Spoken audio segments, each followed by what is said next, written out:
The smell of burnt vanilla cake still lingered in the air. Sickly sweet, like something pretending to be warm and welcoming, but hiding rot underneath. I held the gift box tightly in both hands, the yellow paper crinkling against my palms, the soft blue ribbon unraveling as if it too couldn't hold it together. Inside were tiny baby clothes, hand-stitched initials, soft cotton mittens. I had picked them out with shaking hands. But not for my child. I wasn't even supposed to be there. Not on that street. Not in that neighborhood. But something, maybe intuition, maybe the ache that had been blooming in my chest for weeks, led me there. I stood at the edge of the living room, breath caught in my throat. The place was alive with laughter and clinking glasses, the sound bouncing off pastel decorations and white balloons. A banner across the wall read in curly gold letters, "It's a boy." And then I saw him. He was kneeling next to her, hand gently resting on her pregnant belly, smiling in a way I hadn't seen in months. Present. The kind of smile I used to believe was only mine. My ears began to ring. Everything around me slowed down, like someone had hit pause on the world and left only my pain playing. Could barely breathe. My fingers went numb around the box, and the taste of metal filled my mouth. Sharp, bitter, like biting down on betrayal. "She's just a friend," he had told me. A friend he started texting late at night, laughing at things he wouldn't share with me. A friend who needed help, who was going through something, who didn't mean anything. I wanted to believe him. God, I wanted to.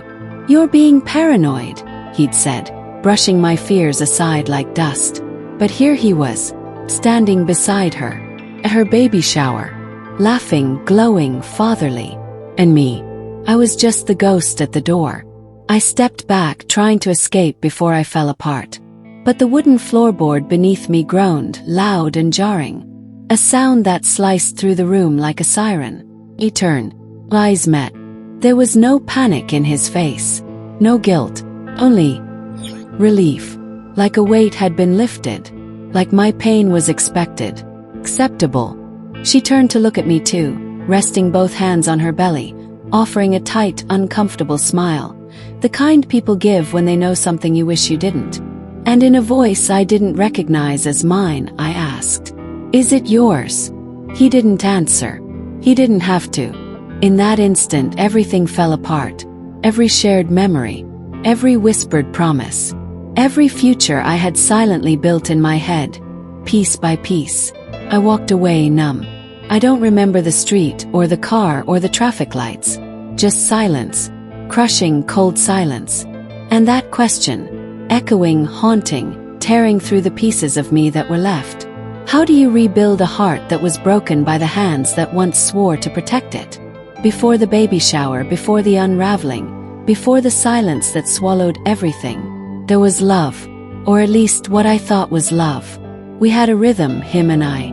Sunday mornings in bed with mismatched coffee mugs. My legs tangled in his. His fingers tracing lazy shapes along my spine. The kind of moments that don't seem important until they're gone. Until they become memories you'd give anything to relive, even just once. He made me laugh. The deep kind of laugh that starts in your stomach and warms your whole body. He'd dance with me in the kitchen while dinner boiled over, singing off-key to songs we both pretended to know. I used to look at him and feel safe. We talked about the future like it was already written. Children. A small house by the coast. Maybe a dog. He said he wanted to build a life with me. Real love, he called it. Something that didn't shake when storms came. And I believed him. I believed him even when the tiny cracks started to appear. The late-night work calls that went on too long. The texts he quickly swiped away when I leaned over. The sudden distance. Not in miles, but in how he looked at me. How he stopped looking at me. Still I made excuses. He's tired. He's stressed. I'm being too sensitive. There was this one night I'll never forget. We were lying in bed, and I turned to him, heart thudding, and asked, "Are you still in this with me?" He pulled me close, kissed my forehead, and whispered, "Always. Always." Funny how that word feels like a lie when it echoes back empty. And then she started showing up in conversations. First it was casual. "Oh, Anna's joining the project." Then, "Anna's really talented, I think she's going through a rough time." Eventually, "I'm just helping Anna with something, it's nothing. Just a friend." That phrase became a dagger I swallowed whole every time he said it. I tried not to flinch. I tried to be cool, understanding. The chill girlfriend. I didn't want to be the woman who doubted. I didn't want to be the one who pushed too hard and broke something that didn't need breaking. So I swallowed my instincts. I silenced that small, screaming voice inside me. I told myself, if he were hiding something, I'd know. Feel it. I'd see it in his eyes. But the truth is, I did feel it. I did see it. I just didn't want to believe it. Because if I let that truth in, even for a second, then everything I had built with him, every memory, every plan, would collapse like a house of cards. So instead, I smiled through the discomfort. I laughed at jokes I didn't understand. I waited for him to come home from work, and pretended not to notice the scent of a different perfume lingering on his clothes. We still had good days. That's what made it harder. He'd surprise me with flowers, cook my favorite pasta, tell me I looked beautiful when I was in sweats and hadn't washed my hair in 2 days. And I'd think, see, he loves me. Everything's fine. But deep down I was holding my breath. I didn't realize it then, but I was already grieving something I couldn't name. Grieving a version of him that maybe never existed. Grieving the woman I used to be, before doubt became my constant companion. I just didn't know how close the storm was, or how much it was going to destroy. The unraveling didn't come all at once. Came in whispers, in glances, in half-finished sentences and half-believed lies. Started with his phone. I never used to care about it, never even thought to look. But suddenly, it became this little glowing secret he carried everywhere. Always face down, always locked. He used to leave it charging in the kitchen overnight. Now it slept beside him, under his pillow, like a second heartbeat. One night while he was in the shower, a message popped up. "I miss you already." Just that. 5 words. No name. No explanation. I stared at the screen, my chest tightening. It was like my lungs refused to work. When he came back, I had already placed the phone where it was, untouched, as if I hadn't seen anything. I asked him something pointless, pretending my world hadn't shifted in that instant.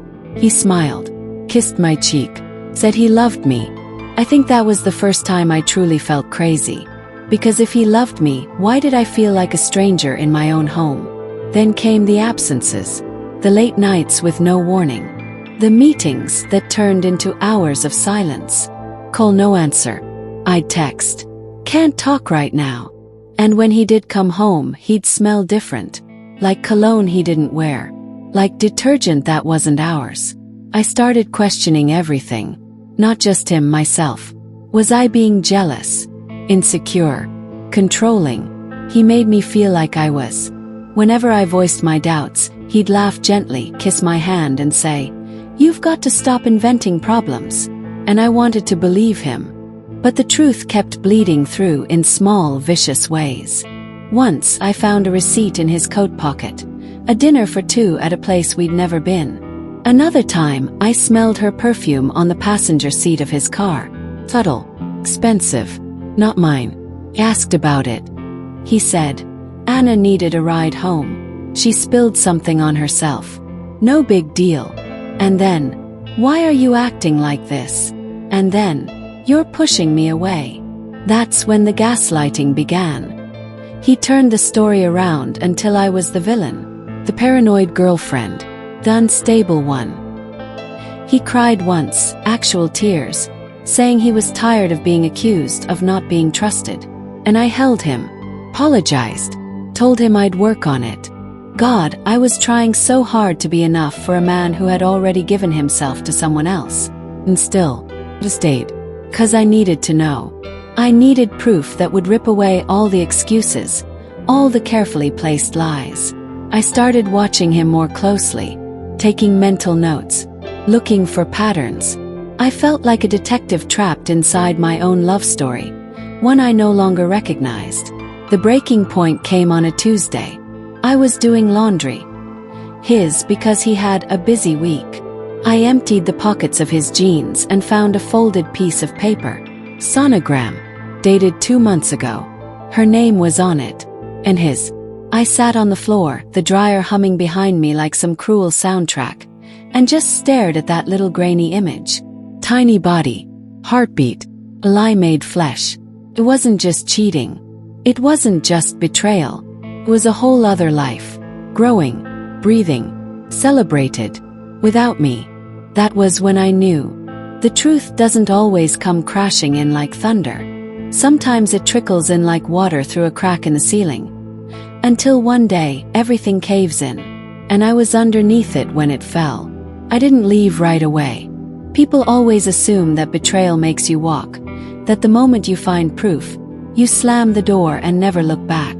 But that's not what happens when your heart is still tangled up in someone's promises. I confronted him in the quietest way I knew how. I placed the sonogram on the kitchen table. I didn't say a word.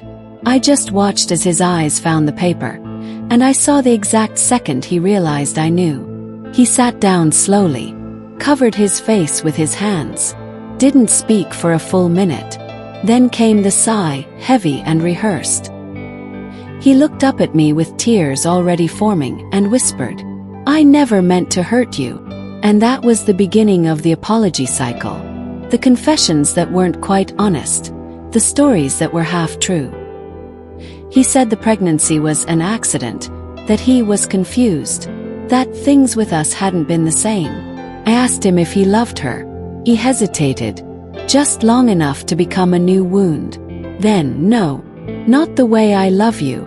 He begged me to stay, promised he'd fix it, that he'd figure everything out, that I was his real home, and this was just a mistake that got out of control. And God help me, I wanted to believe that. So I stayed, not out of weakness but out of hope, out of the desperate desire for all of it, the laughter, the plans, the quiet mornings, to still mean something. We tried, or at least I did. There were long talks at night, sleepless hours where I stared at the ceiling, wondering what was real and what was performance. He started leaving his phone out again, coming home earlier, cooking dinner like he used to. And for a moment I let myself dream that maybe people can make mistakes, that maybe forgiveness isn't foolish. But forgiveness is supposed to be a bridge, not a blindfold. What I didn't realize was that I was the only one crossing it.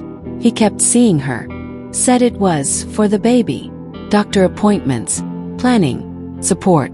He said he was trying to do the right thing by everyone but me. Because every time he came back from seeing her, he was different, distant, like a part of him had stayed in that other life. And when I asked him where he'd gone, emotionally, mentally, he'd look at me like I was the burden, like I was the one pulling him away from something pure. I started questioning myself again, my worth, my sanity. Maybe I wasn't enough. Maybe if I were more patient, more trusting, more forgiving. I remember one night, curled up on the floor of the shower, the water scalding hot, trying to wash off a feeling I couldn't name. I whispered out loud to no one, "Why am I still here?" And the silence answered back. I knew I couldn't stay. Not like this. Not as an afterthought to my own life. But leaving someone you love, even when they've broken you, is its own kind of death. Means burying a future you still want. It means grieving a person who's still alive, still sleeping in your bed, still calling you babe out of habit. Then came the moment. I found a photo on his laptop of them at a park, his hand on her belly, her head on his shoulder, both smiling like they had nothing to hide. That was the drop that shattered the glass. Not because I didn't already know, but because that picture, it looked like love. And in that second, I realized I'd been trying to save something that had already let go of me. I wasn't the center of his story anymore. I was just a chapter he had outgrown. It was raining the day I left. Not a poetic drizzle. Not the kind of gentle movie rain that cleanses and comforts. No, it poured like the sky was grieving with me. Heavy, relentless. like it didn't want me to go but knew I had to.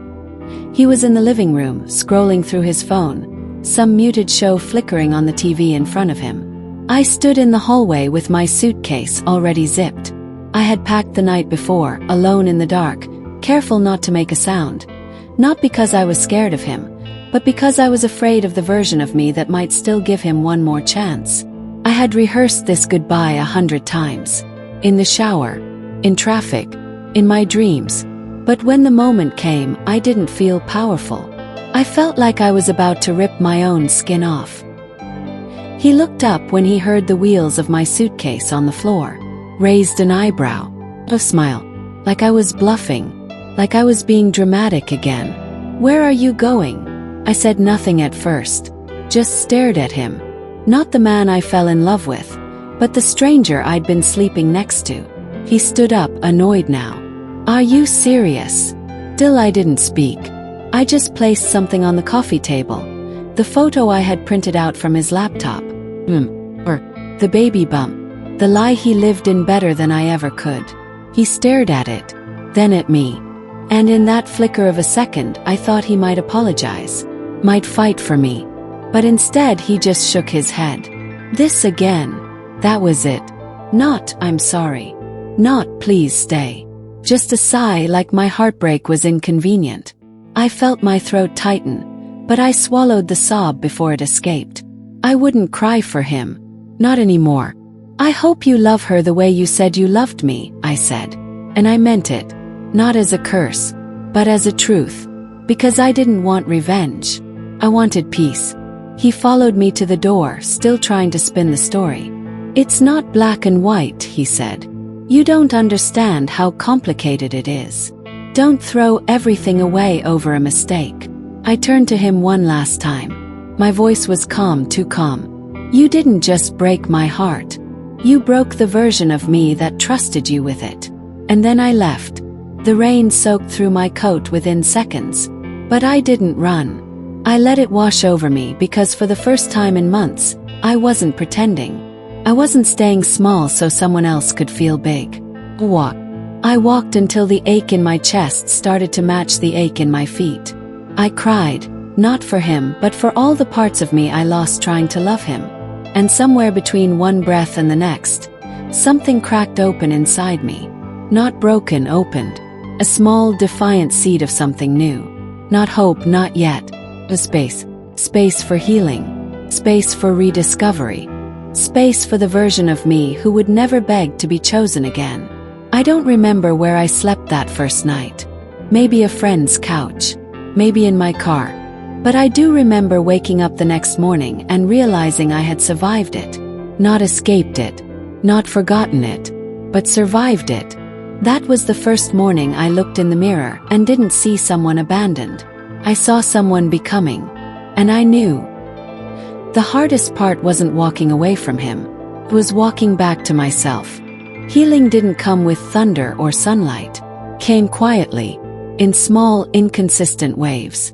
Some days I felt strong, like I could laugh again without bitterness. Other days, I folded in on myself at the smell of his cologne on someone else or the sight of a father holding his pregnant wife's hand in the grocery store. I started going to therapy.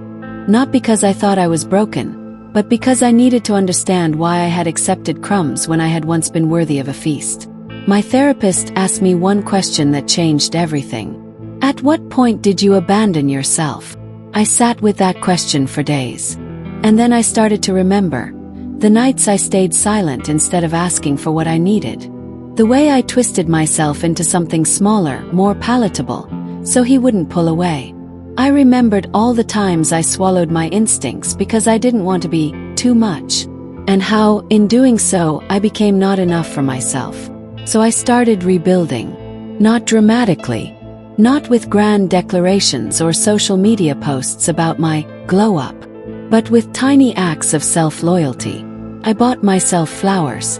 Not because I wanted to post them but because I finally believed I deserved them. I started cooking again, for me, not for him.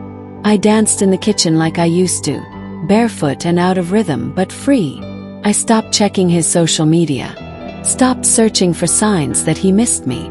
Because I realized, I didn't want to be missed. I wanted to be remembered by myself. The hardest part wasn't letting him go. It was letting go of the life I had imagined, of the someday that I had stitched into every corner of my heart. But once I did, something beautiful began to grow in that empty space. I made new friends, ones who didn't see me as the girl who got cheated on, but as someone rising. I traveled, even if it was just to nearby cities, just to prove to myself that I could. I started saying no without apologizing, and yes without fear. One afternoon months later, I bumped into him at a cafe. He was alone. He looked older somehow, tired. He smiled, unsure. "Hey," he said. And for the first time in forever, I didn't feel small. I didn't need revenge. I didn't need closure. I didn't even need him to understand what he had done. 'Cause I understood. And I had built something from that wreckage, something that was mine. We talked for 5 minutes, maybe less. He asked how I'd been. I said, better. Not bitter, just better. I walked away from that cafe lighter than I'd arrived. Not because he still cared, but because I didn't need him to. I wasn't his anymore. I wasn't his aftermath, or his regret, or his what if. I was mine. And one day I woke up and realized something extraordinary. I no longer flinched at the thought of love, because I had learned to love without disappearing. I had built new boundaries. I had redefined softness, not as surrender but as strength. And when someone new eventually came into my life, slowly, patiently, I didn't rush, because I had already filled the space within me that used to ache. And I knew, no matter who entered or exited my story, I would never again trade my peace for a promise.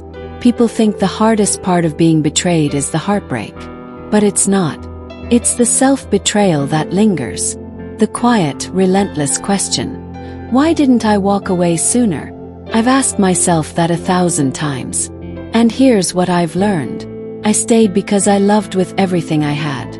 Because I believed in the good I saw in someone, even when they stopped showing it. Because the idea of giving up on what we had felt like giving up on all the versions of myself that had loved him. 'Cause I was scared of being alone, of starting over, of finding out that maybe I had loved someone more than they ever truly existed. But I also learned something far more valuable. I learned that surviving betrayal doesn't mean forgetting it.